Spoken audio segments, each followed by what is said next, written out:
आज हम हैं दाता क्षेत्र के अंदमऊ गांव में। अंदमऊ गांव ये वो गांव है जो संयुक्त प्रांत के इकडला परगना में एक विद्यालय रखने का कीर्तिमान रखा है। इस गांव ने उस समय शिक्षा की अलग जगाई जब देश में कहीं भी शिक्षा के लिए कोई प्रयास नहीं होते थे। तब आप आज तो इसका स्वरूप बदल गया है। ये पूरा नई बिल्डिंग है। इसी में ही पुरानी बिल्डिंग थी। ये देखिए, इधर जूनियर हाई स्कूल भी है और पंचायत भवन के लिए भी कमरा है। सामुदायिक शौचालय भी बन चुका है। पानी की टंकियां भी स्थापित है, बोरिंग भी है। इसके पहले अभी हम चाचा जी से बात करके भी बताएंगे। ये वो जगह है, ये वो जगह है जहाँ पर अंग्रेज़ों के समय में इस गांव ने शिक्षा की अलग जगाई थी। आज पिछले वर्ष में एक वर्ष लेट हो गया, नहीं थोड़ा सा जर्जर भवन मिल जाता। देखिए, ये उसी भवन की ईंट है जो बता सकती है अपने इतिहास के बारे में, जो सामान्य ईंटों से थोड़ी मोटी है और आज के ईंटों की तरह पक्की भी नहीं है, थोड़ा सा कम पक्की ईंट है। ये देखिए, ये जगह जगह बिखरी हुई है।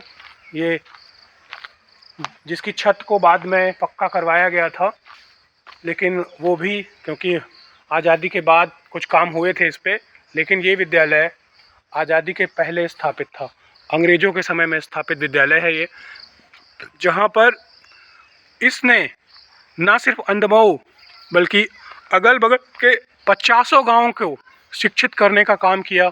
यहीं से शिक्षा पाकर देश की आज़ादी के बाद लोग शहरों में जाकर के पढ़ करके देश की सेवाओं के लिए लगातार प्रयत्नशील रहे।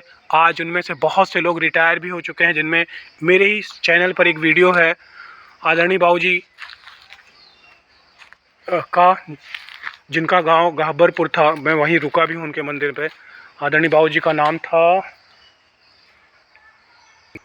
आदरणीय बाबू गजाधर सिंह जी। इसी स्कूल से पढ़ करके निकले हैं और अब हम बात कर रहे हैं इसी गांव से। आप अंदमऊ से हैं? हाँ। और जी आपका नाम? मोतीलाल थे। मोतीलाल जी, ये जो आपका विद्यालय था ये वाला, हाँ। इसकी प्राचीनता के बारे में कुछ बताएंगे? जो पुराना वाला विद्यालय था। हम पढ़ा है। आप पढ़े हैं? हाँ। आपके पिताजी भी पढ़ के गए होंगे इसी से? नहीं पढ़े, क्योंकि बाबू गजाधर सिंह इसमें 1951 में पढ़े थे। 1951, बस देश की आज़ादी होने के तुरंत बाद। हाँ, बाद में पढ़ा है।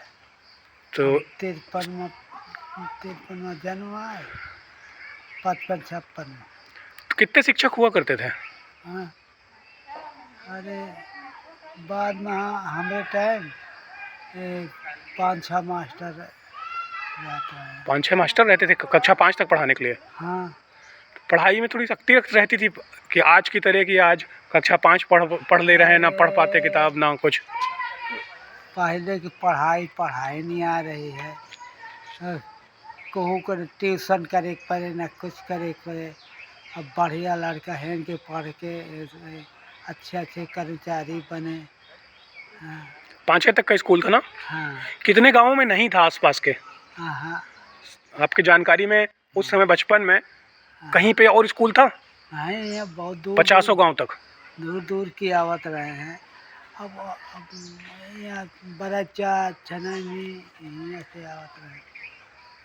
कालूपुर, गहबरपुर, हमार गाँव, गुड़सरी का बोले थे आपका, गुरगौला। हाँ। सब तो यहीं आते थे। गुरगौला की आवत रहे हैं ना? गुरगौला आवत रहा, जैसे स्कूल हो दरिया मऊ, रजपालपुर, सभी तो इसी में आते थे। आपके बचपन में सब इसी में आते रहे होंगे? नहीं, पहले आवत रहे हैं। पहले ना, अंग्रेजों के समय में। हाँ। पढ़ाई अच्छी होती थी? बहुत अच्छी। आपके समय में बिल्डिंग कैसी बनी थी? कच्ची बनी थी कि खपरेल थी? कच्ची बिल्डिंग को नहीं बनी। हाँ, ये तो नहीं थी। ये जिसमें आप पढ़े थे उसकी बात कर रहे हैं। ये जो गिर गया, जो गिर गया। हाँ, धन्य से पार्टी रही है। खपरेल लगा था? खपरा नहीं रहा। अच्छा, मट्टी से पाट दी गई थी। तो आपको कभी बताया गया किसने बनवाया था? आपके गांव के किसी वजह? गांव के आदमी बनाए। उन्होंने ज़मीन दी, हाँ, गांव के लोगों की ज़मीन पे। हाँ, शिक्षक अंग्रेजों की तरफ से थे हाँ। ना? कह के तनख्वाह कौन देता था? गांव के मास्टर रहे, अब पहले पंडित जी रहे नरौली की। आपके बचपन में? हाँ, नहीं हमसे पहले सुनी थी। अच्छा अच्छा, आपने भी कहानी सुनी है। हाँ हाँ हाँ। चलिए, बहुत अच्छा लगा जान करके कि हम उस गांव में भी पहुंच गए जहां पर एक डला परगना में 4-5 केवल प्राइमरी थे। 4-5 प्राइमरी में आपके यहाँ एक प्राइमरी था। हाँ हाँ, बहुत विद्यालय नहीं हुआ करते थे, हाँ आज जैसी स्थिति नहीं थी। हाँ, आज तो गांव में आपके इंटर कॉलेज भी मिल सकता है, नहीं प्राथमिक और माध्यमिक तो हो ही है गया है ना? बगल में गुरगौला में इंटर कॉलेज हो गया। लेकिन जबकि आप बात कर रहे हैं आज़ादी के पहले की, कहीं विद्यालय हुए नहीं करते थे। चलिए, बहुत बहुत धन्यवाद, आपसे बात करके अच्छा लगा।